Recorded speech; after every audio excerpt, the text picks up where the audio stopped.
Bienvenidos a Roca Madrid Gallery, un espacio abierto al intercambio de conocimientos sobre arquitectura y diseño. Hoy, dentro de nuestras actividades, tenemos una nueva entrega de debates urbanos, en esta ocasión alrededor del libro Ciudades Hambrientas, de Caroline Steele.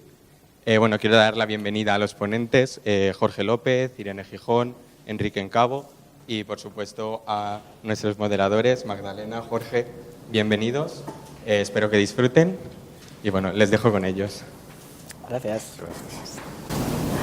Buenas tardes y muchas gracias a todos por venir a este noveno debate urbano, que, como ha dicho Arturo, está dedicado a ciudades hambrientas.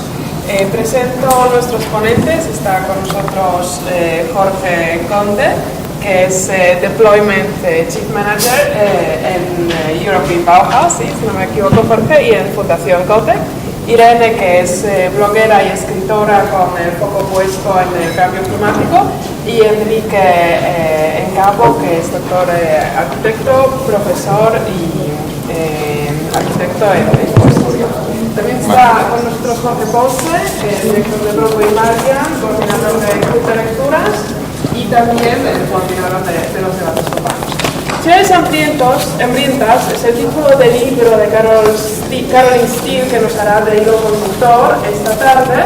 Por lo tanto, pasaré palabra a Jorge, que nos hará un breve resumen del libro para orientar y centrar el debate. Bueno, muchas gracias, Magda y Jorge, Irene, Enrique. Es un gusto volver a retomar los debates urbanos, que los tuvimos que convertir en online con la pandemia, pero ahora vuelven a ser presenciales. Como sabéis, estos debates los organizamos entre varios, sobre todo Magda y yo, pero a su vez nuestras empresas que están detrás, Acieroid, Broadway Malian y Club de Lecturas, que es una iniciativa que llevamos conjuntamente desde hace muchos años y en la cual nos reunimos semanalmente a debatir sobre libros que elegimos entre todos. Y una de las lecturas recientes que hicimos fue justamente Ciudades Hambrientas de Caroline Steele. Entonces yo voy a aprovechar que me leí ese libro con mucho interés porque me tocó hacer el resumen para haceros un breve resumen del libro. Caroline Steele es una arquitecta británica que dice que estudió arquitectura sin saber muy bien por qué. Yo me identifico con eso también. Pero bueno, luego entendí por qué, ella también. En su caso lo descubrió cuando, a medida que se puso a estudiar y a trabajar, encontró una relación entre la arquitectura y la alimentación que le hizo dar un nuevo sentido, un nuevo enfoque a la profesión. Ella estudió en Cambridge, si no me equivoco, y luego trabajó también en la London School of Economics. Ahí fue cuando se puso a hacer su primer trabajo de investigación relacionando la arquitectura y el diseño urbano con la alimentación y la industria alimentaria, y eso dio lugar finalmente a este libro que lo publicó en 2011, que es una especie de bestseller. Realmente ha sido un libro muy exitoso, que concluye con una idea que luego la lleva a escribir un siguiente libro casi 8 o 7 años después, que es Utopía, que es un poco su visión de cómo podemos entender al ser humano condicionado por su manera de alimentarse. El libro tiene 7 capítulos justamente, y lo que hacen los 6 primeros capítulos es hacer un recorrido por las diferentes fases del proceso de alimentación, de alguna manera, o los diferentes componentes, y termina con esta idea de Utopía que os mencionaba. El primer capítulo es la tierra, y lo que viene a decir Caroline Steele es que justamente cuando dejamos de ser cazadores-recolectores y nos asentamos en un territorio al inventar la agricultura, pues nos hicimos sedentarios y comenzamos a utilizar el territorio como provisión de alimento, y seguimos con ese mismo modelo, ¿no? El problema es que mientras en el origen del sistema teníamos una suerte de economía circular en el cual todo lo que consumíamos, sus desperdicios volvían a la naturaleza y se reciclaban, pues con el paso del tiempo y con la industrialización seguimos utilizando a a los campos, digamos, para suministrarnos alimentos, pero ya no tenemos una relación con ellos y las ciudades se han divorciado, digamos, de la producción agrícola, de un modo absolutamente enloquecido, en el cual nosotros no tenemos ni idea de dónde vienen los alimentos que comemos, y lo que hemos creado es un sistema basado en una industria alimentaria global que está controlada por muy pocas empresas, prácticamente el 30% de esa industria alimentaria la controlan 30 empresas, que se alimenta de un campo global, no de las inmediaciones de las ciudades, y por tanto los alimentos que consumimos recorren muchísimas distancias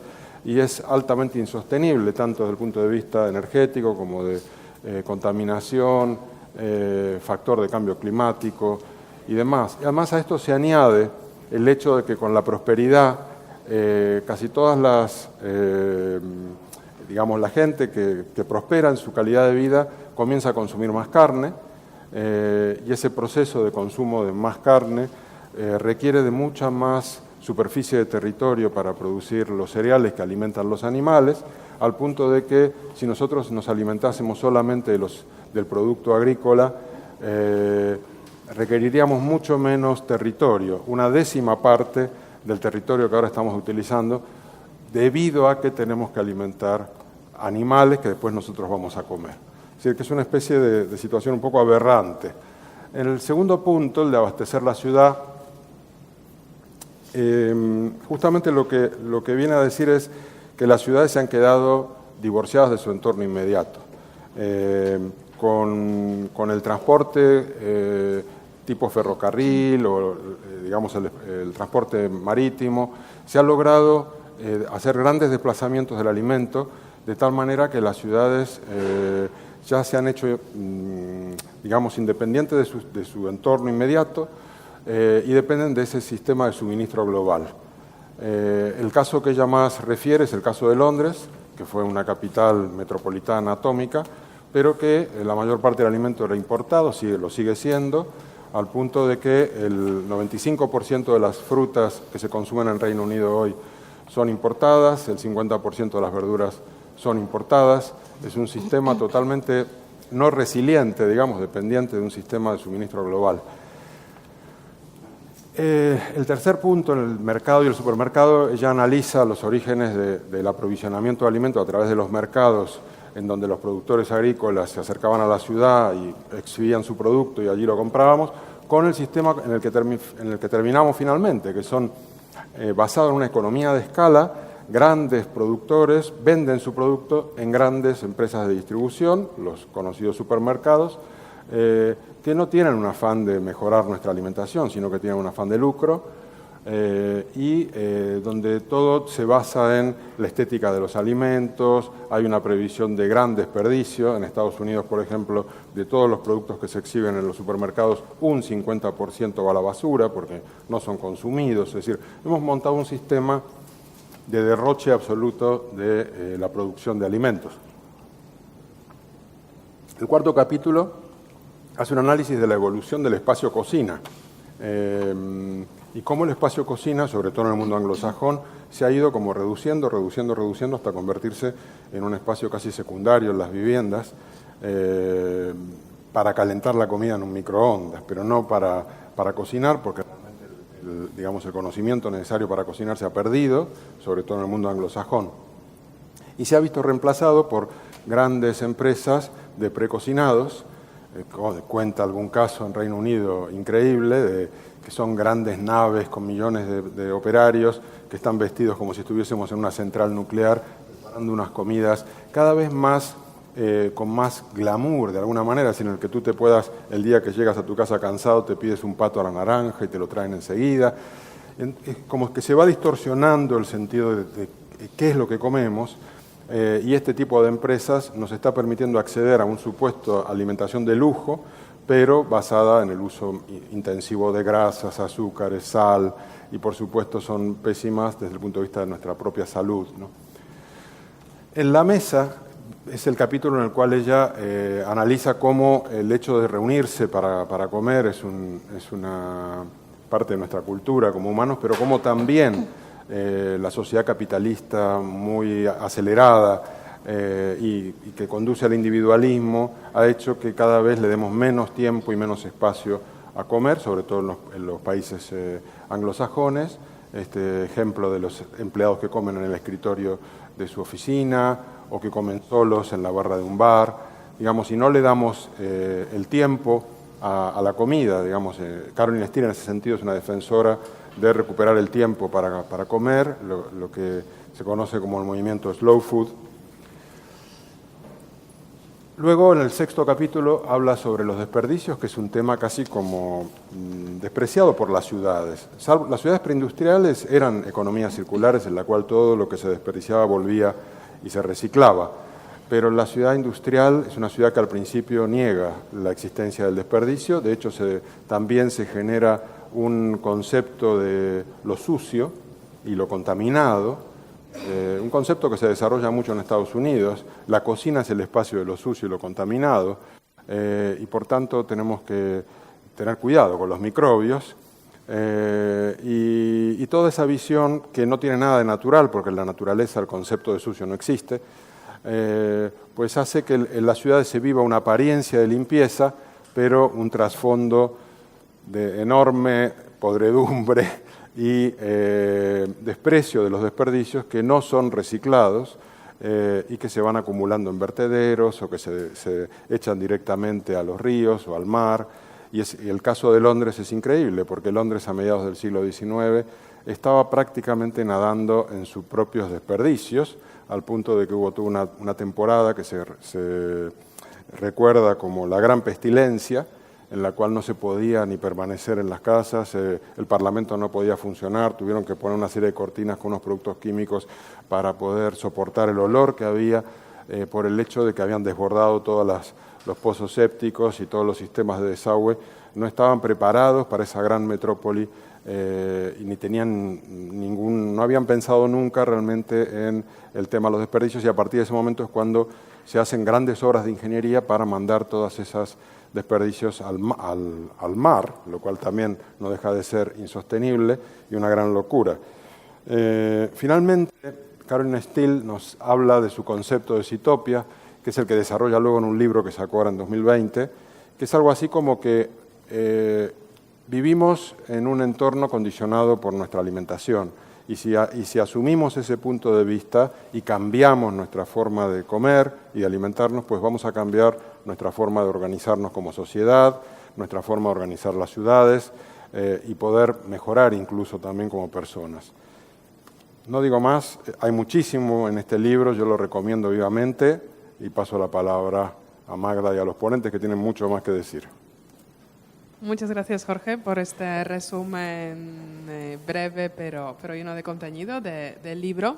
Efectivamente, la visión de Carol Steele es muy crítica con la historia de alimentación, diciendo que nos hemos divorciado hasta tal punto que cuando, es una anécdota pero real, que cuando la BBC a finales de los años 50 emitió el Día de los Inocentes un pequeño broma sobre la cosecha de los espaguetis en los árboles en Suiza, la mayor parte de la población se lo tomó como una noticia seria, que los árboles suizos abundaron este año en la cosecha de espagueti bolognese y que de ahí viene, ¿no? Hasta tal punto realmente nos hemos separado de lo que es el origen de los alimentos. Por lo tanto, pues como ha dicho Jorge, la alimentación quizás no la asociamos en primera línea con la arquitectura, pero es un elemento muy importante que moldea nuestro estilo de vida, por lo tanto nuestras viviendas y hasta la forma de cómo construimos las ciudades. Un tema importante, sobre todo recientemente con los precios crecientes de los alimentos debido a la inflación, podemos llegar a pensar, bueno, los alimentos, su precio está creciendo, pero realmente hemos conseguido un nivel muy bajo de alimentarlos. Podemos comprar la comida en las grandes cadenas de alimentación por unos precios pues prácticamente simbólicos, y la pregunta es, y se lo voy a lanzar a Irene, ¿cuál es el verdadero coste de esos alimentos que pueden ser tan baratos aparentemente en cuanto al importe monetario? ¿Cuál es el verdadero coste y el impacto y lo que va detrás de este precio? Pues, en primer lugar, buenas tardes a todos. Estos costes ocultos de los alimentos, y es verdad lo que comentas, Magda, que cuando uno acude al supermercado, pues ve algunos precios que son inverosímiles, ¿no? Uno empieza a pensar en lo que puede costar no solo el alimento que está comiendo, incluso el envasado, una lata, la manufactura, el transporte, ¿no? Y cuando llegas a la caja son unos céntimos, pongamos, ¿no? Una lata de aceitunas, por poner un ejemplo. ¿Dónde están esos costes ocultos, ¿no? ¿Cómo llegamos a ellos? Llegamos a ellos porque somos 7.000 millones de personas ahora mismo en el planeta y las Naciones Unidas estiman que para el año 2050 seremos 9.700 millones de personas. Es increíble la cantidad de gente que habitamos. Además, hay 700 millones de personas que pasan hambre, con lo cual quiere decir que, 800 millones de personas que pasan hambre y hay muchísima gente entonces que no tiene acceso al alimento. Pero es que además hay otros muchísimos millones de personas por debajo del umbral de la pobreza. Y eso quiere decir que hace falta alimentos asequibles para que la gente los pueda consumir. Entonces nos hace falta, por un lado, alimento nutritivo, por otro lado, alimento asequible. ¿Y entonces qué sucede? Pues sucede que en un planeta finito necesitamos sacar más rendimiento a las cosechas y más productividad a las instalaciones ganaderas, a las instalaciones avícolas, etcétera. Claro, esto lo hacemos pues ocultando costes de la alimentación y os puedo enumerar algunos, como la degradación del suelo, técnicas inapropiadas de regadío, perdemos materia orgánica y nutrientes en el suelo, agotamos caudales de agua, agotamos acuíferos, lo estamos viendo en España con el caso de Doñana, que está siendo muy grave. Contaminamos medios acuáticos, también lo estamos viendo en España, con uso inapropiado de fertilizantes, por ejemplo. Por supuestísimo, incrementamos la emisión de gases de efecto invernadero, reducimos la biodiversidad, porque, claro, no hablemos del tema de las semillas, que solo se cultivan unas poquitas, ¿no? De todas las variedades que hay, de todos los alimentos que pueblan la tierra. Estos son costes ocultos, porque lo que no se cuantifica no se puede contabilizar, no se puede pagar, no se puede repercutir. Y ahí están estos alimentos, porque ¿cómo contabilizamos la contaminación de un acuífero porque has limpiado unas cubetas por unos fertilizantes, ¿no? ¿Dónde está ese coste, ¿no? Por no hablar de los costes sociales que también están ahí y también los tenemos en ejemplos en España, ¿no? Parece que los costes sociales sí que están un poco más, o nos hacemos una idea de cuánto cuesta un alimento que se cultiva de una manera y cuánto cuesta otro que se cultiva pagando a las personas como debe ser o con sus seguros sociales, etcétera. Muchas gracias, Irene. Jorge, ¿quieres añadir algo o explicarnos un poco cuál es realmente el impacto de esas macrogranjas y de este sistema de producción de alimentos? El enfoque estaba perfecto. Bueno, gracias por la invitación. El enfoque estaba perfecto y datos que han estado en las últimas conversaciones que he estado teniendo con alguna empresa asturiana, por ejemplo, el coste de producción de un litro de leche está en 38 céntimos y se les está pagando a 35 céntimos. Entonces, partiendo de ahí, creo que ya os podéis hacer una idea de todo lo demás. Cooperativa, estamos hablando de una empresa importante, entonces eso te lleva a muchos límites, tanto de esos futuros, ¿no? Que también se trata de esa forma de vida, de cómo esa cultura o ese cultivo crea esa manera de relacionarnos o de ser, esa identidad también, y esa falta de futuros lo que te está haciendo es que desaparezca el 10% de esos ganaderos anualmente, con lo cual se va a acabar de alguna manera ese modo de vida. Y las repercusiones que tenga todo eso son gravísimas. Y por eso también creo que el libro es no solo pionero, sino que es predictivo, porque está escrito hace más de 10 años y ha cumplido todo lo que se estaba diciendo en el propio libro. Pero es que además también la Unión Europea está intentando revertirlo con diferentes programas, ¿no? Que yo creo que eso es lo importante también y por qué el libro está tan de actualidad. Y lo estamos viendo ahora con la guerra de Ucrania o con otros muchos ejemplos que han puesto esa cadena de valor y de suministro en crisis. Y aunque España es un país productor y no hemos tenido muchos problemas, los hemos visto en países vecinos, por ejemplo, ¿no? Entonces yo creo que el libro, aparte de ser, como he dicho, predictivo o estar avanzando muchos de los temas, los ha alineado perfectamente y habla de todo esto que estamos comentando, ¿no? Por ejemplo. Muchas gracias, Jorge. Enrique, ¿qué opinas tú? Hemos llegado al momento de máxima decadencia en nuestra producción alimenticia y yo qué sé. No hay vuelta. Y yo qué sé, ya me gustaría saberlo. No, a ver, yo hace poco tuve que entrevistar a Caroline Steele. Llevo un podcast con mi socia, con Inmaculada Maluenda, se llama Después de todo la ciudad. Y entre los invitados dedicamos un programa a comida y hablamos con Caroline Steele, ¿no? Y precisamente lo estuvimos preguntando por esa idea del alimento barato y si existía esa cosa que llamamos alimento barato. La respuesta es que no existe. Hay varias cosas, por decirlo de manera muy clara, que hace que tengamos esa percepción de que existe, ¿no? Una de ellas tiene que ver con lo que se llama en economía las externalidades, es decir, las consecuencias de lo que tú haces que no pagas tú. Dicho de manera muy gruesa, existen toda una serie de cuestiones a la hora de producir alimento que están pagando otros, que no se pagan dentro del coste de un alimento y que hace que efectivamente podamos comer cosas absolutamente demenciales porque evidentemente eso no entra dentro del precio que acabamos pagando en caja, que como decía hace unos momentos Irene, a veces es casi simbólico, ¿no? Estuve repasando hace poco un libro que habla un poco de estos temas, se llama Feeding Frenzy, de Paul McMahon, y en el que da 4 claves muy claras con respecto a qué es lo que va a influir sobre los precios de los alimentos en el futuro. Y son 4 aspectos. Uno que no hace falta ni explicarlo porque lo estamos viendo ahora mismo, que es el coste de la energía, que es, creo que desde que todos pagamos la gasolina ahora más cara con una ayuda y un descuento de lo que la pagábamos antes de la guerra de Ucrania, queda suficientemente claro, ¿no? La segunda tiene que ver efectivamente con el tema del coste medioambiental, que cuando hablemos de las macrogranjas con mayor cuidado, supongo que entrará dentro de la ecuación.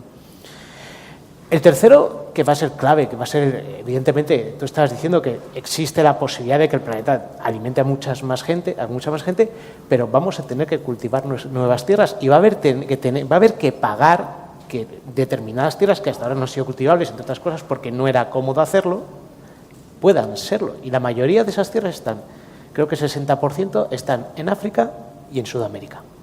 Y ahí va a tener que existir una inversión importantísima.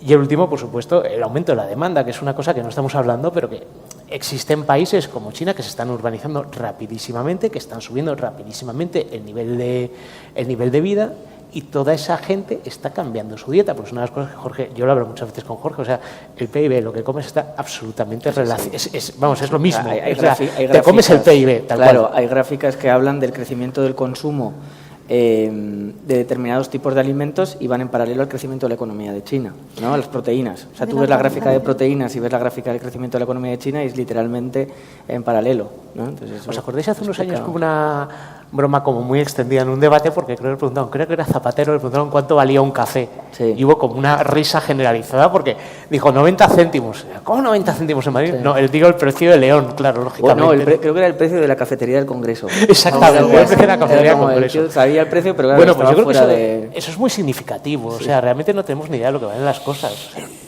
Este es uno de los grandes temas que también dice Caroline Steele en el libro, que es la trazabilidad.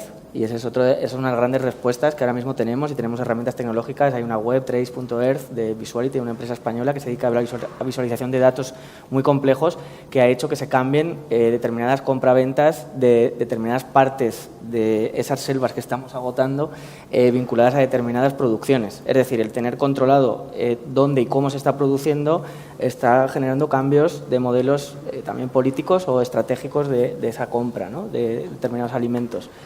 Y eso es muy relevante. Pero justo lo que decías, el otro día miraba los datos y que eran brutales. España, con su manera de consumir, es responsable de agotar cada año una superficie de selva equivalente a todo Lugo el término municipal. Y eso es anual. Es decir, nosotros, con lo que estamos comiendo hoy, todos responsables, estamos agotando ese trozo, ¿no?, de selva. Y luego estamos aquí también, que esto es muy gracioso, por una sopa de murciélago o de pangolín, ¿no? Tampoco está muy claro, pero ese virus fue liberado por que esos ecosistemas primarios han liberado esos virus porque los estamos talando para poder producir más alimentos, ¿no? Entonces, estamos aquí motivados de alguna manera por esa forma de consumir, ¿no?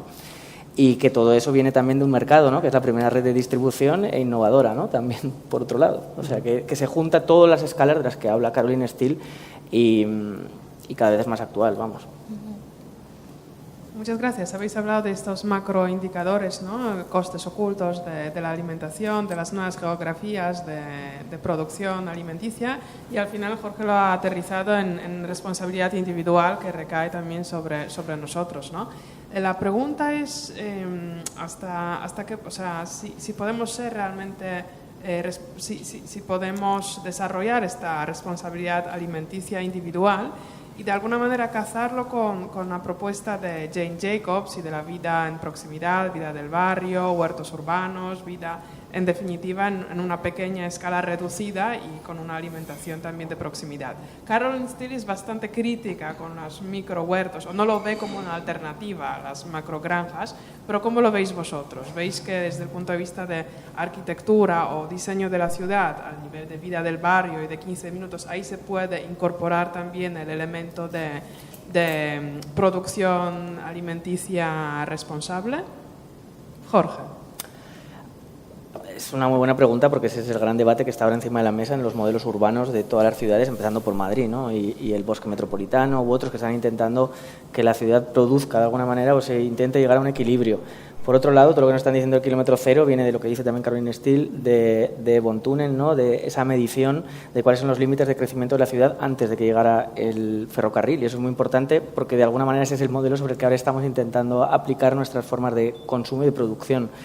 Y lo que ella es crítica es un tema que cuesta también medir, por otro lado, y que la arquitectura tiene que tomar decisiones, pero sí es algo más vinculado a esa responsabilidad social que cada uno tenemos en la manera de relacionarnos, pero desde los datos, tener los huertos urbanos en zonas que están degradadas, que pueden estar contaminadas, además, quizás no es lo más sano, pero sí hace una labor social que es un poco también a lo que iba Caroline Steel con la idea de que se están reduciendo los espacios para socializarse alrededor de la comida, que es nuestra cultura y nuestra esencia.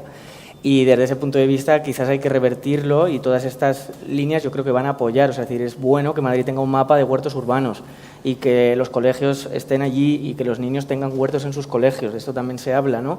Hay muchos modelos ya también educativos vinculados a esto, que eso hace 10 años costaba más verlo, pero ahora está bastante naturalizado. En cualquier caso, tiene cada uno un estudio propio y en el específico de España creo que, entre comillas, pros y contras, ha estado vertebrado durante 500, 600 años el país específicamente de una forma de producir que sigue funcionando y que lo que se le ha sumado al siglo XX, que es Almería, los datos están ahí encima de la mesa, alimenta a 600 millones de europeos con producto fresco anualmente, ¿no? Entonces, quizás no somos, o sí somos el ejemplo por esto mismo, que no tenemos determinados problemas. Es decir, cuando se plantea en el propio libro que tiene que haber vertical farming, granjas verticales en determinados contextos de la ciudad, quizás Madrid no es el modelo, porque tenemos el campo alrededor y funciona muchísimo mejor y sigue siendo mucho más rentable. Pero tampoco nos engañemos, esos modelos que también son importados americanos están enfocados a otro tipo de economías. Es decir, que yo apuesto, y esto lo digo siempre, vamos a ver cómo esos tomates en Almería van a dejar de ser tomates para ser marihuana, por ejemplo, ¿no? Entonces ahí va a haber quizás otros cambios económicos que todavía no estamos viendo, pero se van a introducir, ¿no? Gracias. Marihuana sí que quizás a escala pequeña, de vertical farming, sí que es viable. Claro. ¿Tú cómo lo ves desde el punto de vista de arquitectura, Enrique, del tema de vertical farming y incorporarlo a una escala del barrio, pero más allá de los pequeños huertitos que tenemos en los colegios o de algunas macetas que cuelgan, ¿no? en algunos pisos? ¿Es posible promoverlo a una escala mayor? A ver, es que es una pregunta que obedece, como acaba de decir Jorge, a circunstancias urbanas tan absolutamente divergentes que es imposible tener una respuesta unitaria. Quiero decir, en Madrid, como acaba de decir Jorge, no tiene mucho sentido. Es que realmente Madrid es una ciudad grande, pero tiene esas posibilidades, digamos, al alcance de la mano. Y hay otros sitios donde eso puede tener un mayor alcance, pero vamos un poco a lo mismo de siempre. O sea, Caroline Steel lo dice, es muy crítica, pero cuando escribió esa Utopía unos años después lo volvió a decir, dice, eso no va a dar, esa no es la solución. Tiene, evidentemente, una serie de connotaciones, por supuesto, educativas, hacer que tú sepas qué comes y que seas consciente de qué forma tienen determinadas cosas. Yo mismo provengo de una generación en que ya no sabe identificar los árboles a la primera. O sea, yo cada vez que tengo que saber el nombre de un árbol, tengo que preguntarlo en 15 sitios porque no lo sé. Y el calendario de los alimentos. Y la mayoría de los alimentos, efectivamente. O sea, no. Las peras, ¿cuándo son? ¿No? Si tuviera que vivir la vida salvaje, me envenenaría el primer día, eso está clarísimo. Así que eso es importante, importantísimo. Está también el asunto, efectivamente, de cuáles son los modelos. Hace poco creo que vi un edificio en Holanda que se había montado una especie de el mayor jardín, rooftop garden del mundo o de la zona del centro de Europa, un proyecto absolutamente fantástico, me parece que se llama Agrotopía, o sea, además tenía ese nombre, y que apareció ahora en todos los bloques de arquitectura, y que era realmente ejemplar en su sentido, pero es que son civilizaciones, o sea, son maneras de vivir el mundo completamente distintas, o sea, completamente o radicalmente distintas. Hace unos momentos hablamos de Jane Jacobs, ¿no? Y yo sé que lo que voy a decir es como muy poco popular, ¿no? Porque Jane Jacobs es como la santa patrona del activismo urbano, es muy querida por razones evidentes y por razones obvias, acertó enormemente en algunas de las cuestiones que planteó en Nueva York, y normalmente se suele hablar de Jane Jacobs como una especie de, y se suele hablar de su némesis, que es Robert Moses, como si fuera alguien que en teoría no tenía absolutamente ni idea de lo que estaba haciendo, o que menos mal que estaba Jane Jacobs ahí. Pero la historia real de lo que pasó con el activismo de Jane Jacobs y la historia real de cómo han ido evolucionando las ciudades permite, yo creo, que establecer algunos matices que son de interés. Para empezar, Jane Jacobs, una de las cosas que dice dentro de su libro, que es un error como una catedral, es que la preservación de los espacios urbanos del centro va a acabar produciendo pues una cierta equidad social, o va a acabar produciendo una situación económica relativamente favorable. Eso ya sabemos que no es así, que es lo contrario, o sea, que nos están echando de las ciudades. Y es un error como una catedral que cometió Jane Jacobs, que no se suele comentar porque además está al final del libro, por lo tanto que es donde la gente no llega, pero está ahí. Y es evidente, y te lo dice cualquier economista, o sea, Edward Glaeser lo cuenta en sus libros, dice, no, mira, esto es un error, la idea de que la preservación va a acabar produciendo una ciudad más igualitaria para todos es un error, no es cierto, no es así. Y de hecho hay que tener mucho cuidado con ella porque o es necesario producirla o colocarla en la balanza de las cosas. Claro, a partir de ese momento, la pregunta es si podemos hacer huertos urbanos, podemos hacer vertical farming, pero el dinero que cuesta hacer un vertical farming, que cuesta ocupar un solar en la ciudad, en el centro de la ciudad donde se pretende que esté, es muy importante. ¿Quién paga eso?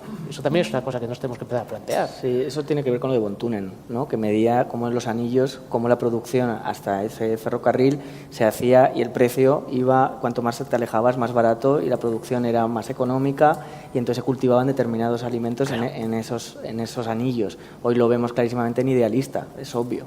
Ya lo hemos aprendido, pero él hizo ese cálculo, ¿no?, matemático en base a cómo nos alimentábamos. Pero tú ahora mismo empiezas a preguntar, como los grandes estrategas urbanos, te dicen, no, ojo, por ejemplo, Janet Sadik-Khan, que es la que se ha encargado de transformar todo el tráfico de Nueva York, lo que dice, no, es que en la vida hay que tener algo de Jane Jacobs y hay que tener algo de Robert Moses. Porque es necesario que haya alguien que diga, hay que hacer una macroinfraestructura aquí. Eso no te lo va a plantear nunca esa idea.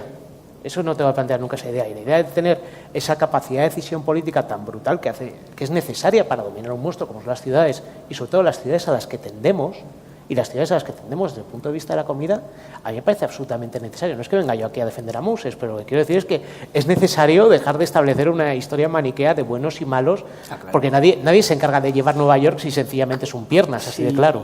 Y luego también esto que en arquitectura se empieza a hablar por fin, no aplicar modelos generalistas o modelos que se adaptan a cualquier escenario. Exacto. Eso ya no es así, hay que empoderar a las comunidades, hay que aplicar otras formas de innovación. Se están empezando a pensar esto en la Unión Europea, que se llama la idea del sandbox, por ejemplo. Primero probemos y luego escalemos, no hagamos ya la solución final, ¿no? Que esto es lo que también dice Caroline Steele, que es uno de los grandes errores de la modernidad, ¿no? Exacto, o sea, que todo puede estar en cualquier lado. Exacto, eso ya no es así. Y entonces, desde ese punto de vista, cuando hablabais de ejemplos de arquitectura, y en España, estaba pensando en Sociópolis, en Valencia. Es un ejemplo que se intentó construir desde la huerta, un nuevo modelo de urbanismo, y que llegó la crisis, 2006, en el 2008 llegó la crisis y ahí se quedó. Pero ellos habían empezado al revés, hicieron las huertas y se quedaron los edificios con la estructura. Las huertas han mantenido la integridad y la cohesión de ese propio barrio, y eso es muy interesante, y ahora se terminarán los edificios ya con otro proyecto, ¿no? Porque también ha pasado el tiempo. Pero, que es lo que dice Caroline Steele en el libro también, cómo la alimentación puede ser el hilo conductor de esos nuevos urbanismos, y que eso es lo que achacaba también a la crisis china de no haberlo pensado desde este punto de vista, ¿no? Entonces sí empieza a haber modelos de pensarlo así. La exposición de Ren Koolhaas sobre Future the Country o Countryside the Future en el Guggenheim también habla de esto, y también él hablaba en el 2012, a la vez que este libro, y no creo que sea casualidad, un poquito después, de cómo el campo es el laboratorio del futuro. Y eso es lo que ha hecho también que ahora, cuando hablamos de la ciudad, ahora estamos todos con la ciudad, igual no es el futuro, la ciudad. Esto se está empezando a hablar también. Entonces también esas teorías que las hemos dado por supuestas durante gran parte del siglo XX, ahora se están poniendo en crisis, ¿no? Y eso tiene que ver también con esas políticas europeas que están volviendo a ver esa identidad, esa forma de vida. Ojo con estos cambios, que no sabemos cuál va a ser luego lo que va a suceder, volvamos a intentar mantener lo que existe de esa cultura que tenemos, ¿no? Y esa mirada a lo rural, a la despoblación, no es casualidad tampoco, ¿no? Pero también motivada por la política, por los populismos, etcétera, ¿no? Esas diferencias entre el voto en Londres, el voto en el campo o lo que pasa en España también en determinadas regiones. Todo eso está vinculado. Los chalecos amarillos, el tema de la crisis, entre comillas, del campo, todo esto está relacionado y es un ecosistema. Entonces, como es tan complejo, no va a valer con una respuesta para todo, obviamente, y habrá que ir adaptándola. Muchas gracias, Enrique y Jorge, por desmitificar este dúo maquiavélico de buena Jane Jacobs y mala Robert Moses. Es una visión crítica, pocas veces podemos escucharlo. Y también de Jorge recalcar tú que el futuro a lo mejor no está en las ciudades, porque por ahora no nos lo cuestionamos, lo tomamos como un dogma, pero quizás... Pues, claro, con el confinamiento lo hemos visto todos, ¿no? Sí, bueno, ahora hay un retorno, ¿no? Ha habido una salida, hay un retorno, hay un movimiento en los dos sentidos, pero... Por lo menos volver a mirar a ese equilibrio entre ciudad y campo, que es justo lo que está diciendo todo el rato en el libro Caroline Steele. Por eso para mí es tan predictivo, ¿no? Es hacer todo de pleno, en ese equilibrio, ¿no? Entre la gestión rural urbana. Sí. Quería preguntarte, Irene, tú desde tu blog y desde tu promoción de la responsabilidad, ¿no?, climática, si también dedicas un espacio a lo que sería pues la responsabilidad alimenticia de que estábamos hablando. Claro, mientras os escuchaba, que he aprendido muchísimo, porque yo de arquitectura no desconozco absolutamente todo. Claro, uno llega a la conclusión, yo por lo menos, de que el tema de los huertos, por ejemplo, que estabais hablando, los huertos urbanos, etcétera, probablemente a nivel de ciudad, tal y como vamos, no llegue más allá de la anécdota o del propósito educativo, ¿no? O incluso del propio autoabastecimiento de yo, pues tengo aquí unos pepinitos y unos tomates. No está mal, no es poca cosa. Yo creo que estando en el punto en el que estamos, el tema de la responsabilidad alimenticia es crucial. Y aunque, por supuestísimo, hace falta actuar, preguntarse de dónde vienen las cosas, aunque parezca poco, de momento no es baladí, porque estamos yo creo que esto es una encrucijada. O sea, llegados a este punto en el que parece que todos los datos macro, los datos mundiales, nos son ajenos, porque, como decía antes Jorge, España es un país productor, ¿no? Pero en el momento en que te vas a Finlandia, tú sabes de dónde vienen los tomates, porque son de aquí. Entonces, el tema es global. No es baladí pensar de dónde viene la comida, porque aunque yo sé que la mayoría de lo que voy a comer en España es español, pues hay muchas cosas que no están etiquetadas porque la ley no lo exige. Toda la carne procesada no está etiquetada. Entonces yo digo, vale, yo voy a cierto supermercado que, más allá de las políticas de greenwashing o que lo haga de buena voluntad, pues a lo mejor me puede decir que las verduras son de mi región, que está fenomenal, ¿no? Y yo sé que la carne es de aquí o el pescado es de allá o de la piscifactoría de vaya usted a saber dónde, pero lo tengo etiquetado y yo elijo, ¿no? Pero, por ejemplo, la carne procesada no está etiquetada y no puedes elegir de dónde viene. Y eso probablemente no venga de la granja de aquí al lado. Al precio que tiene, pensemos en el precio, ¿no? Probablemente no venga de la granja de aquí al lado. Preguntarse eso, aunque luego no puedas elegir quizá lo que tú elegirías si tuvieras más dinero, porque también estamos hablando de dinero. Yo creo que no es un tema pequeño, ¿no? que como mínimo hay que plantearse. Eso en los supermercados, por desgracia, pues no lo puedes hacer, porque escoges lo que hay en el lineal. A veces en mercados más pequeños o en contactos más cortos uno puede preguntar, o al menos uno puede informarse, o alguien te comenta, pues he traído esto, pruébalo.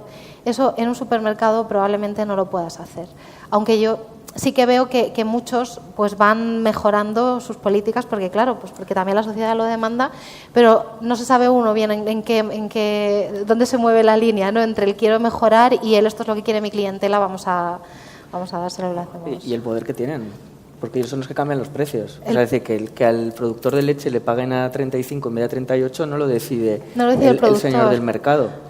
Lo decide la gran empresa que gestiona, ¿no? Eso es, y esa es muy negociación relevante. se lleva hacia el productor en lugar de a la inversa. Oiga, Entonces, que tengo que subir el precio porque el coste se me ha incrementado. Sí. No, es al revés. Y lo que decías del etiquetaje, eso es una barbaridad. Si vais a cualquier tienda ecológica y miréis de dónde viene el producto, en muchos casos viene de islas súper remotas, que tiene el sello ecológico. Sí. Entonces eso es inexplicable porque no están midiendo la huella, no están midiendo otro tipo de... ¿no? Eso va a ser otro gran debate, yo creo que se va a abrir y ahí se van a poner poner encima de la mesa grandes temas. O luego el del propio mercado. Damos per se determinados mercados, pero los mercados es otra forma de especular ahora mismo urbanísticamente. Es decir, la comida se ha tornado, que también lo dice Caroline Steele, en que en determinados centros de determinadas ciudades el alimento empieza a ser una manera de reformar y mejorar, entre comillas, la ciudad, pero enfocada a un tipo de turismo específico. Cierto. Habla de París, de Londres, y ahora ya lo hemos Cierto. visto en Madrid. O sea, hace 10 años y ahora ya ha llegado esto aquí, ¿no? A mí me gustaría hacer énfasis, de todas maneras, en una cosa que estamos dejando pasar por alto. Evidentemente, la comida, lo que tú te llevas a la boca, tiene una parte de responsabilidad individual, pero no debemos caer en la trampa de que esto es básicamente que nosotros somos los que tenemos que solucionar. No, Es no, decir, claro. tienen que existir unas políticas desde arriba. Otra cosa es que tú seas una persona más o menos cívica, pero lo que no podemos caer es en la trampa de que esto es una cuestión única y exclusivamente de responsabilidad claro, individual. y que O sea, no es es la trampa casualidad. neoliberal de siempre. O Que sea. no es casualidad que la Unión Europea, dentro de su nuevo Pacto Verde, una de las grandes políticas es de la huerta a la mesa, ¿no? Sí, sí. El From Farm to Fork, esto es súper importante también, en esa trazabilidad para medir todo eso, ¿no? Intentar mejorar. Sí, es muy interesante lo que comentáis de la procedencia de los alimentos y de cómo las ciudades crean su marca en función de cómo tratan la comida, de lo que habla también bastante Caroline Steele. Y aquí pone como un ejemplo a seguir a Barcelona.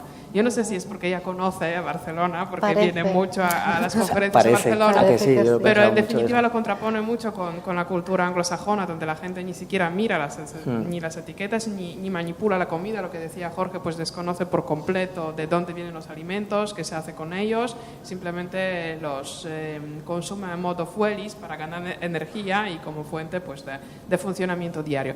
Pero ¿estáis de acuerdo que Barcelona es esta combinación perfecta de modernidad y tradición en cuanto al modelo alimenticio? Enrique.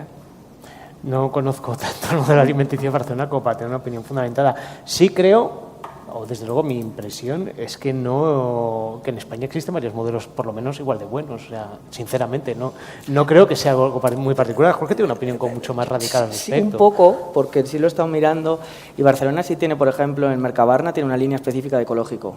Eso todavía no está en Mercamadrid, cuando Mercamadrid es el gran mercado europeo y mundial que tenemos en España. Y ellos sí van por delante ahí. El mayor número de productores en ecológico está en Cataluña y Comunidad Valenciana. Es decir, esos son datos obvios. Por otro lado, lo que pasa también aquí que se mezcla, yo creo, es que la propia ciudad de Barcelona ha detectado esto como un sello. Y no es casualidad. Entonces, la idea de marca Barcelona está apostando por esto de manera importante. Por otro lado, ha sido la capital mundial sobre alimentación sostenible el año pasado. O sea, es decir, que es cierto que se está moviendo y que hay un tejido también y hay un ecosistema real. Pero por otro lado, eso es lo que pasa con este tema también del greenwashing, etcétera, ¿no? Que Barcelona de alguna manera se está convirtiendo en esa imagen, ¿no? Entonces, hay un tejido muy relevante, pero hay otros lugares en España que no tienen tampoco mucho que envidiar, aunque quizás esa idea del marketing o de vender la imagen es mejor. Y hablo de modelos muy similares, como puede ser Valencia, Murcia, etcétera, ¿no? Aunque luego también ahí hay otro tipo de explotaciones que tienen otros modelos de crisis. Antes hablabais no me acuerdo qué parte de mar decíais, pero lo que está pasando en el Mar Menor es una auténtica barbaridad, ¿no?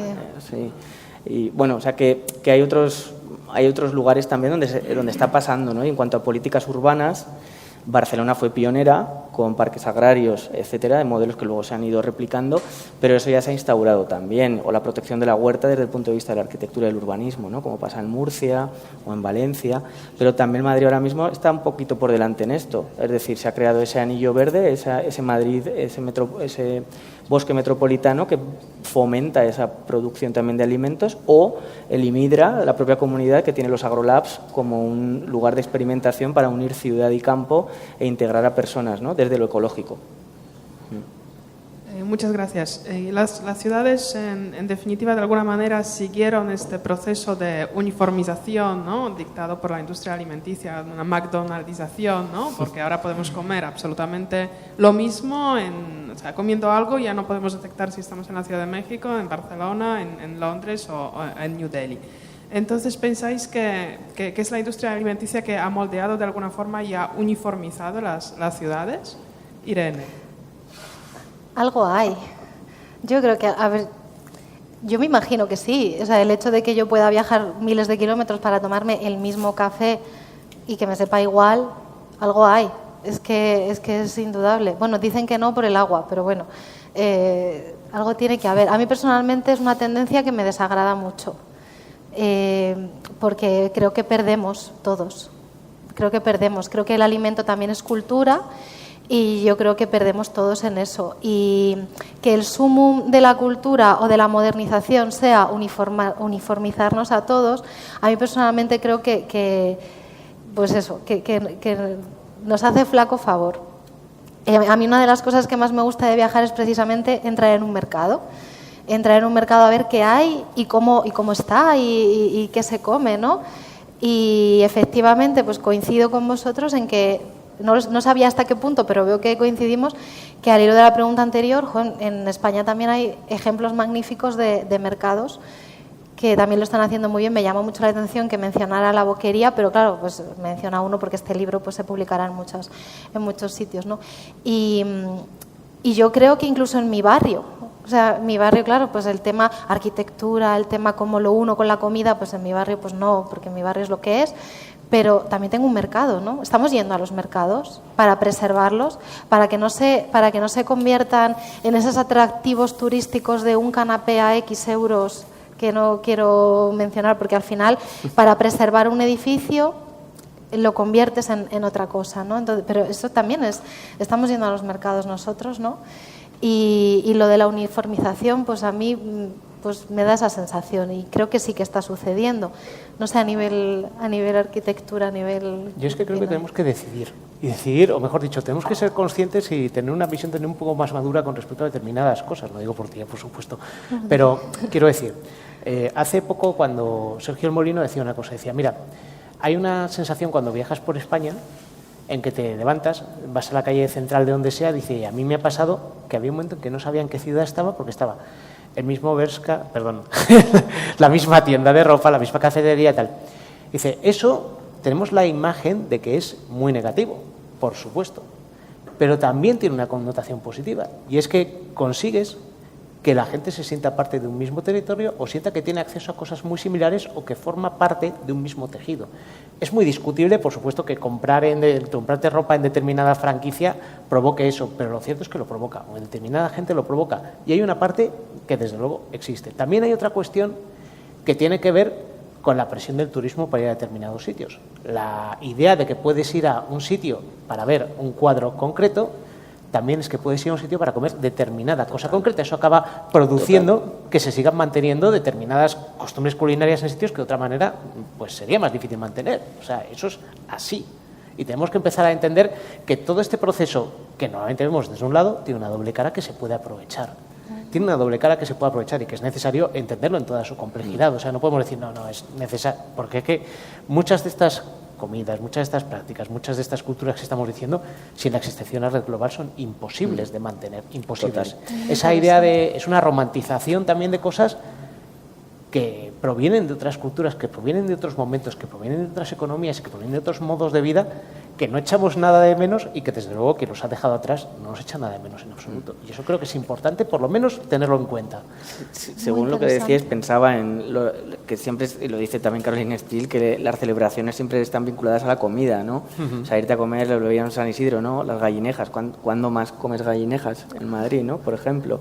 Y eso es parte de la identidad.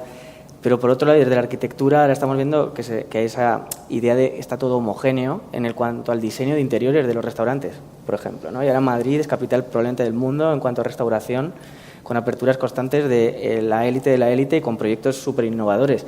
Pero el diseño de la arquitectura, que está centrado en 4 o 5 estudios, es súper uniforme, pero a la vez esa uniformidad, que es criticable, te da una seguridad, ¿no? Ese estilo, que se está convirtiendo en un estilo también internacional de alguna manera, te da pues eso, ir a, yo qué sé, pienso en Grupo Paraguas, La Rumba, tal, o sea, el Amazónico, ¿no? O cualquiera de estos restaurantes, obviamente está todo súper bien diseñado, pero no te da la sensación de que estés en un lugar concreto, ¿no? Es un lugar global que luego vas a ir a Londres y vas a ver una cosa bastante parecida porque también viene de allí. Entonces todo esto está pasando, entonces yo también lo veo como lo que dices, es algo positivo, algo negativo, tiene los dos lados, pero funciona, por otro lado, y económicamente. Funciona. No, y luego ha aumentado el nivel también de la gastronomía, por otro lado, ¿no? O del ticket, ¿no? También.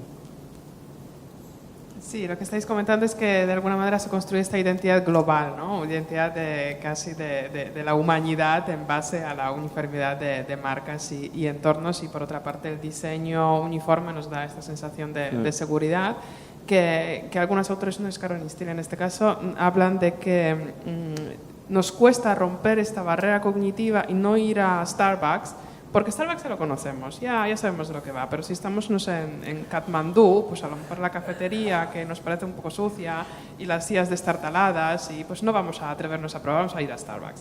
Entonces ese es un poquito el riesgo que tiene. Sí, y no hace falta salir de Madrid, por ejemplo, ¿no? O sea, el tema de los muffins o de las cookies, etcétera, en determinados barrios, a mí me choca, ¿no? Pero eso ya está, ya ha colonizado, ¿no?, toda la propia ciudad. Sí, hay lugares de Madrid en los que ya cuesta encontrar lo contrario. Exacto. Exacto. Y esto pasa, vas a encontrar Sí. algo normal y ya no existe. Ya es algo normal entendiendo por un poco la romantización, ¿no? Exacto. Por otro lado, que es una Sí, romantización sí, sí. quizás forzada, pero sí, hay un cambio, también es un cambio de modelo. Bueno, yo creo que quizás sería interesante, y hay una pregunta antes de que...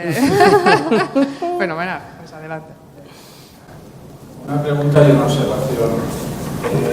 El mayor número de productores ecológicos en España están en Andalucía y Castilla-La Mancha. No sé dónde habrá sacado los datos, pero la realidad es esa, Andalucía y Castilla-La Mancha, no Cataluña y Valencia. Y luego la reflexión, creo que se me oye. Sí, perfectamente, sí. Es que si no sale a la red. La multidisciplinariedad, ¿en algún momento va a ser real o no? Porque yo estuve en Leeuwarden en el año 2015 en el Congreso de la Asociación de Planeamiento. Se estaba hablando de alimentación y agrónomos me parece que éramos 4, casi todos arquitectos hablando de alimentación. Yo creo que a la hora de planear, quizá la multidisciplinariedad, que es una palabra que suena bastante bien, a la hora de la verdad no se suele tener en cuenta, por lo menos desde la fase conceptual. Tenemos un ejemplo manifiesto en el borde de la Carretera Nacional 2, en la cual son todo superficies industriales y la primera terraza directamente se la cepillaron, que es la zona de mayores posibilidades de producción agrícola. Yo creo que a la hora de planificar el territorio habría que tener en cuenta una serie de factores que no sé si necesariamente se tienen en cuenta.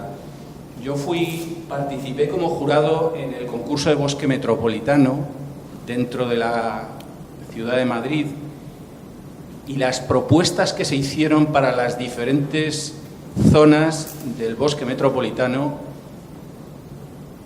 todo el mundo hablaba de agricultura y todo el mundo decía un montón de tonterías.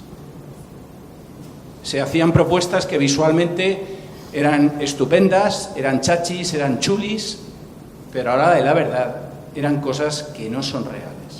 Yo creo que a la hora de planificar, si queremos intentar minimizar los errores, la multidisciplinariedad real sería una vía. Y a día de hoy hay un elemento, creo que todos estaremos de acuerdo, no lo sé, que condiciona las decisiones de planeamiento, que es la condición humana. La condición humana tiene un elemento importante que se llama, es uno de los pecados capitales en el cual todos podemos caer, que se llama la avaricia. Entonces, cuando yo puedo sacar un beneficio económico, generalmente me importa un pito el resto de la sociedad. Y a la hora de planificar, ahora mismo el valor del suelo urbano, competir para producir alimentos, yo creo que cualquier promotor diría que estamos... Es inviable.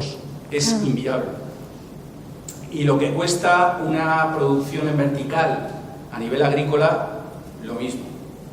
O sea, eso hay que conocerlo, porque en Suecia se han puesto a hacerlo y al principio yo les decía a los ecologos, ¿habéis analizado los costos? Sí. Resulta que las cosas los números no salen. En el marco actual y a nivel político, que se ha hablado también a nivel político, la condición humana también condiciona mucho la toma de decisiones. Entonces, el tema de la conciencia, mucha gente no es consciente verdaderamente de lo que cuesta producir los alimentos ni de cómo se producen, pero el nivel de comodidad que tenemos en nuestra sociedad, probablemente muchísima gente no está dispuesta a reducirlo. Y ese es un factor muy importante de cara a reducir la carga del territorio. Sí. Y no sé por qué me tengo que ir, siento no poder quedarme. No, por eso te estaba diciendo que el problema fundamental de todo este asunto tiene que ver con que no podemos cargar las tintas en la responsabilidad individual, porque es que la gente no se va a hacer responsable, entre otras cosas, evidentemente. Bueno, y luego cuando llega, elige por precio, que esto es así, es lo que pasa con el ecológico. Y por responderte antes de que te vayas, pido disculpas, pero el dato específico es que Cataluña es el líder español en superficie agraria útil en producción ecológica. O sea, estas cosas yo las voy mirando. No hablo es del 2022. Entonces es el anual de la producción ecológica en España en el informe anual que presenta Ecovalia, por ejemplo. Pero quiero decir que da igual, que no quiero decir que puede estar. Es que Andalucía simplemente por superficie. Sí, pero que luego es que ahí te viene la explicación, por superficie útil.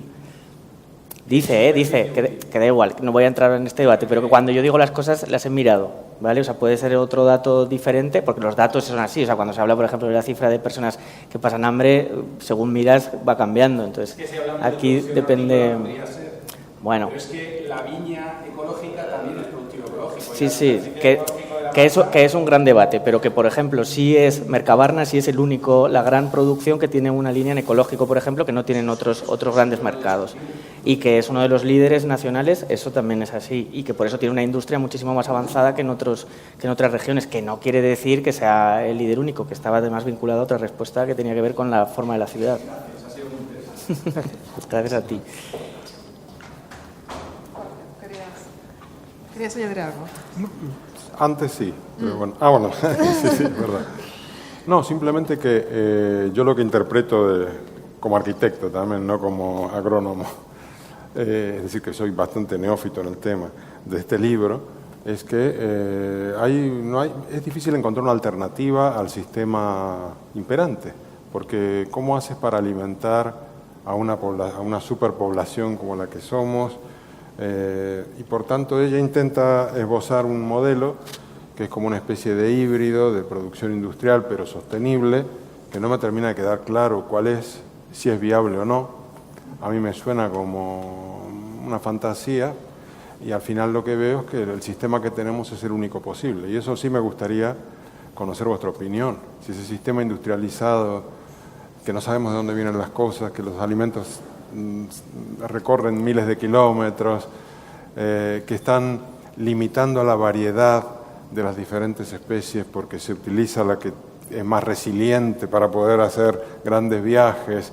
Ese modelo en el que estamos de concentración en muy pocas empresas, ¿hay alternativa a eso? ¿Real? A ver, esto también son transformaciones que llevamos 11.000, 15.000, 20.000 años desarrollando y que no las vamos a ver quizás con esa perspectiva de ha habido un cambio, ¿no? O sea, esto no es la revolución industrial que luego la estamos viendo desde ahora, ¿no? Por ejemplo, hay que tener esa perspectiva histórica, pero creo que sí es un momento donde todos hemos notado que hay un cambio en cada uno de los puntos. Nosotros mismos, el modelo también de producción, todo lo que hemos estado hablando del etiquetaje, estos son temas que no estaban encima de la mesa hace unos años, ¿no? Y por otro lado, las políticas, que es lo que decía Enrique, o sea, que esto también tiene que ser multiescalar en la toma tanto de decisiones como de conciencia. Hay tecnología, hay aplicaciones que te miden tu huella de carbono para que seas tú responsable, pero también para esa trazabilidad del producto. Y luego hay políticas que están modificando esto que estábamos diciendo, ¿no? Los debates que hemos tenido este año eran casi impensables hace 10 años, ¿no? Como por ejemplo el de las macrogranjas, aunque fuera un debate un poco polarizado y sin entrar en una discusión seria, pero las políticas europeas están ahí. O sea, es decir, que uno de los pilares del Pacto Verde sea de la política de la huerta a la mesa es fundamental. Así como que el origen de la Unión Europea es la PAC, o sea, es el Pacto Agrario Común, es decir, y el mayor presupuesto de la Unión Europea de toda la historia. Es decir, que esto es nuestra vertebración y es nuestra forma de verlo. Y luego esos movimientos que están habiendo, ¿no? Pues lo del slow food, que quizás es un poco más anterior, o todo lo que existe ahora vinculado a ese ecológico, por ejemplo, ¿no? O sea, yo creo que sí es un momento donde hay una transición, está habiendo un cambio de modelo y que la crisis actual, tanto la del coronavirus como la guerra de Ucrania, va a acelerarlo. Esto es obvio. O sea, por ejemplo, ahora hay un problema gigante general con la guerra, pero vinculado a los fertilizantes o a la madera, etcétera, que se produce todo en Ucrania, Rusia y Bielorrusia. Eso, como son materias primas, está parado el mercado. Entonces, la solución sería comprarlo en Argentina, para Europa, ¿no? Y traerlo mucho más barato y peor. Pero Europa está apostando por desarrollar industria que estaba en fase no madura o madura pero sin llevar a comercializar, y está apostando por desarrollar esos proyectos de manera urgente, igual que lo vamos a ver en energía o en otras fases. Entonces sí es cierto que Europa parece que está dispuesta a esto, y como estamos en el centro, ¿no? Pues puede ser un brote verde.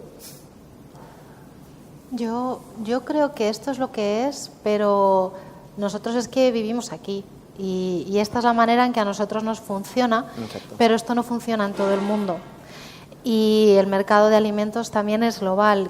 Quiero decir, las Naciones Unidas, una de las soluciones que habla para la crisis alimentaria que vivimos, clarísimamente es la reducción del consumo de proteína animal. Clarísimamente, porque sí que es verdad lo que comentábamos antes, que la urbanización de los países lleva aparejada un mayor consumo de carne. Esto está clarísimo. Ojo también con el crecimiento de la población en África, porque África es el continente en el que más rápido está creciendo la población, y una gran parte de ese crecimiento de hasta los 9.700 millones de personas va a suceder en África. África ahora mismo está comiendo de una dieta, la mayoría, hablo como continente, la dieta de muchísimas partes de África es poco nutritiva, digamos. Claro, alimentos nutritivos ya sabemos todos cuáles son. Va más allá del arroz, ¿no? Hace falta meter verdura, hace falta meter pues alimentos pues cárnicos, lácteos.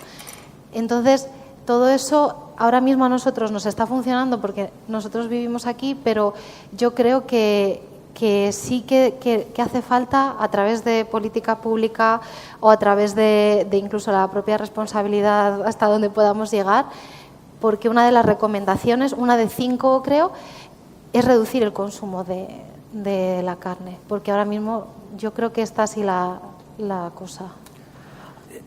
Eso tiene pros y contras, por otro lado, porque depende de la cultura, ¿no? O sea, claro, claro. No hablo. Sí, dice, perdón, tienes razón. Cuando hablas, o sea, por ejemplo, razón. la ONU, cuando hace, sobre que esto también es muy importante, el cambio para mí son los Objetivos de Desarrollo Sostenible, que hablamos un idioma común por primera vez en la historia, vinculados a resolver un problema global, ¿no?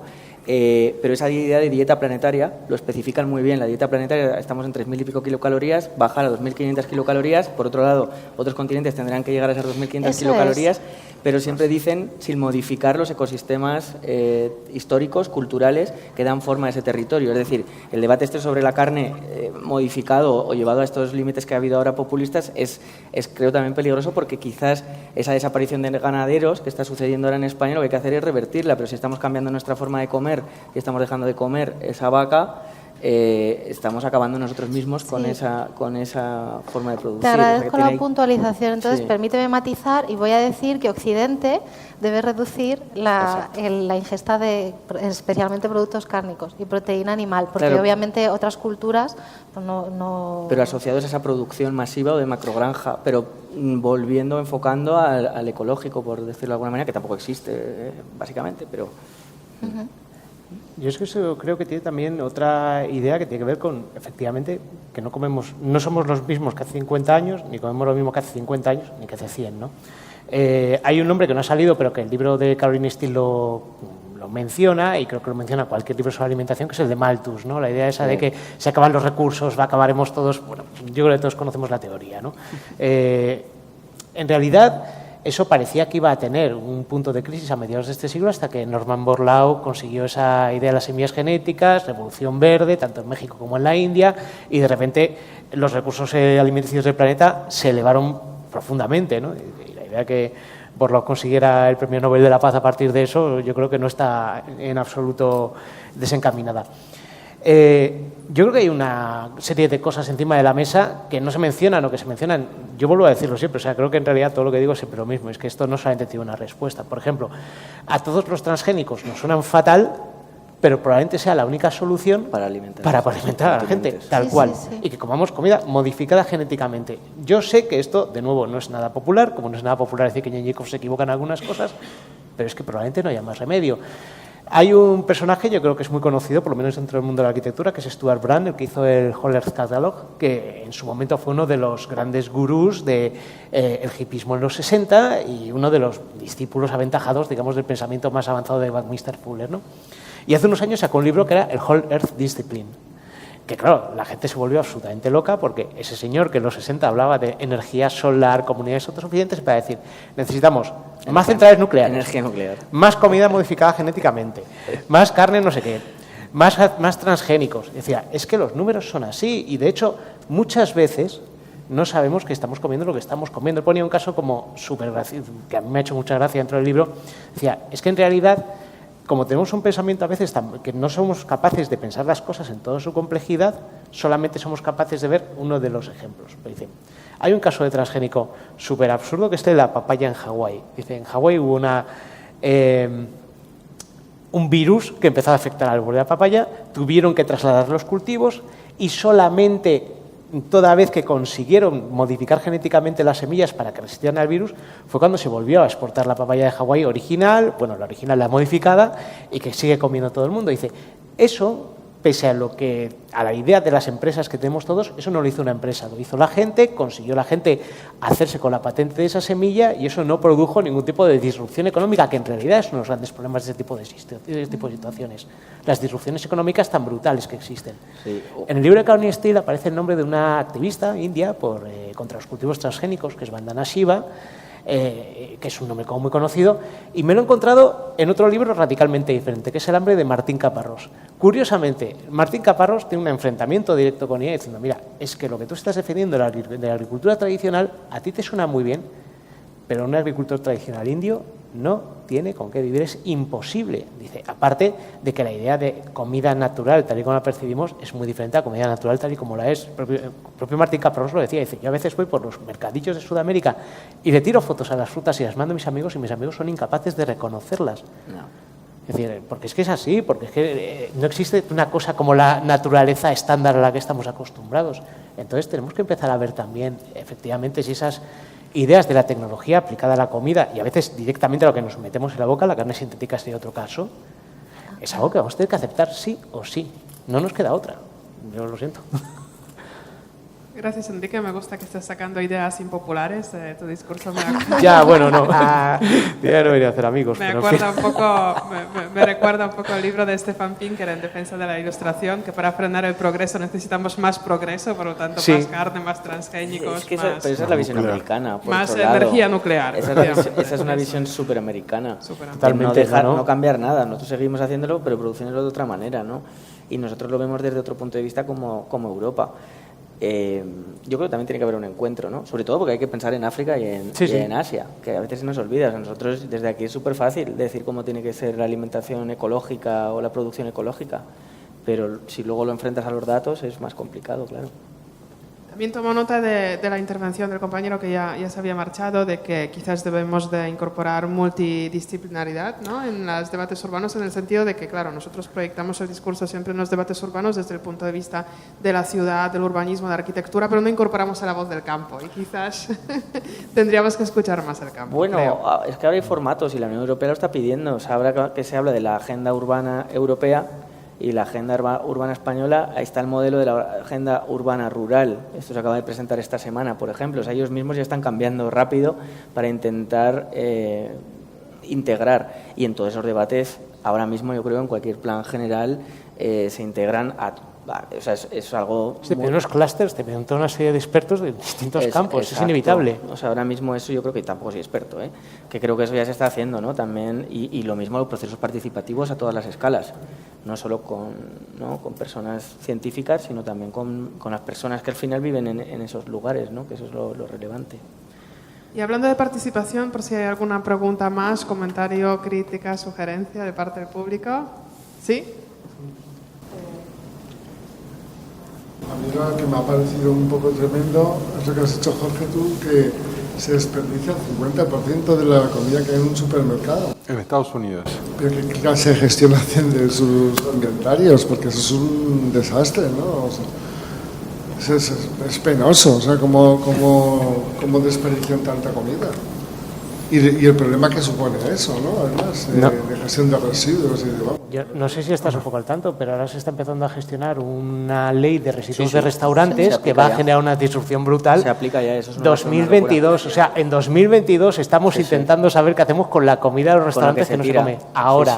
Y es un poco tarde. O sea, y además, pero que va a ser una locura eso a nivel de tuppers, por ejemplo, que que luego va a ser otra paradoja, ¿no? El uso del plástico para, ya me dirás tú, ¿cómo te van a dar la croqueta? Sí, ahora en los restaurantes creo que los camareros tienen obligación de ofrecerte para llevar la comida que has dejado, al menos en España. Sí. Y los residuos en Estados Unidos no sé si... Bueno, es el sitio límite, ¿no?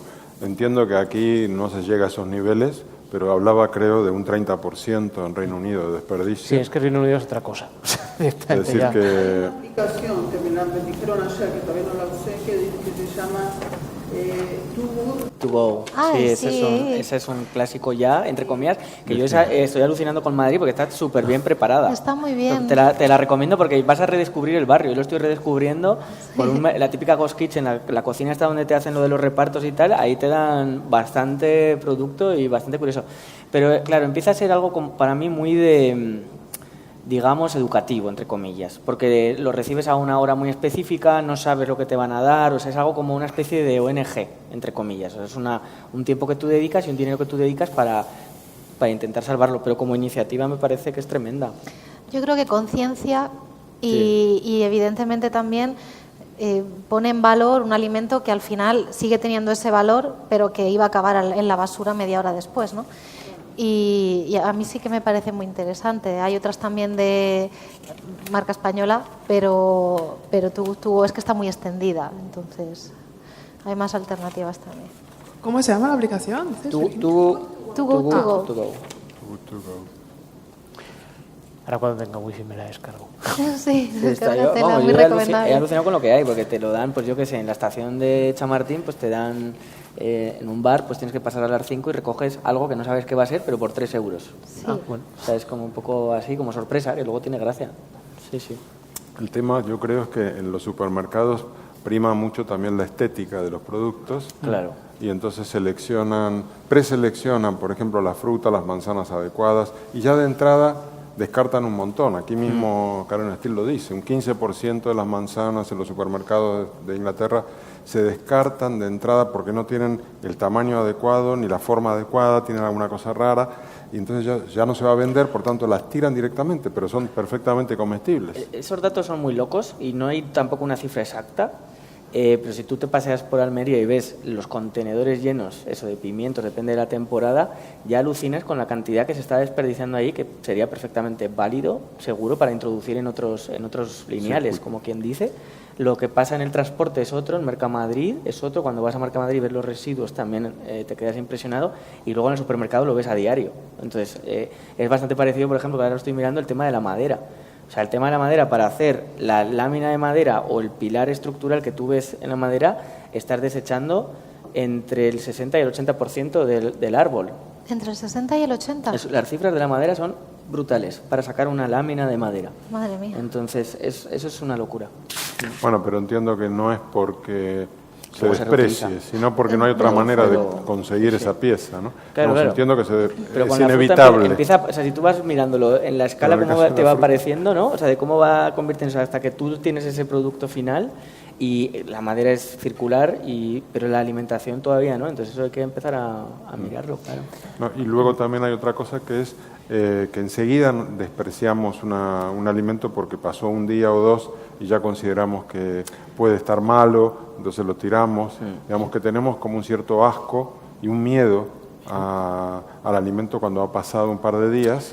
En el último libro. Y como es un poquito histérico, y eso deberíamos también cambiarlo. Bueno, es que la gente no entiende tampoco el tema de las fechas, fecha de caducidad recomendada, etcétera, pero hay un libro de Martín Caparrós que se llama Ña América, que cuenta una visita a una plantación de plátanos en Ecuador, y que se le ocurre pedir un plátano, una plantación inmensa, la más grande que dice. No tenían, ¿por qué? Porque los plátanos tienen que venir a Europa verdes. Sí. Aquí en Europa se trata, me parece, que con etanol se gasean para que luego después estén amarillos con ese color maravilloso en el supermercado, con todo lo que se tira, dice. Y es alucinante ver cómo los racimos de plátanos se envasan para viajar, dice. O Sí, sea, sí, eso como es si fueran porcelana. Eso es un temazo brutal que pasa allá donde miréis. O sea, en vuestro pueblo, cualquier empresa que haya, yo soy de Aragón, melocotones, etcétera, los melocotones pueden estar 1 y 2 años en cámaras. Esto es muy loco. O sea, tú te vas a comer un melocotón que te crees que es de temporada del año pasado. Es alucinante. Es alucinante. Sí.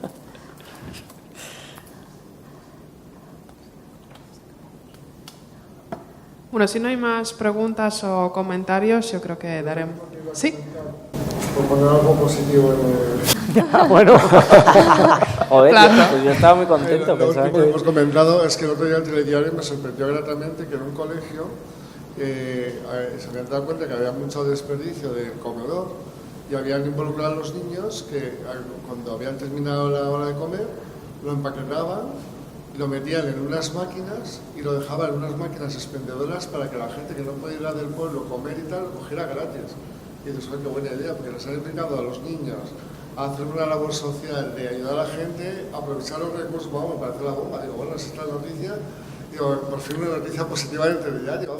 No me lo podía creer. Y ayer o antes de ayer, Pau Gasol presentó el Plan Nacional contra la Obesidad Infantil, que esa fundación es maravillosa también porque es científica 100%, sus padres son médicos y lo han desarrollado súper bien y ahora ya ha dado el salto, llevan 5 o 6 años preparando el proyecto y ahora ya es un Plan Nacional contra la Obesidad Infantil, que es uno de los grandes también lacras, ¿no?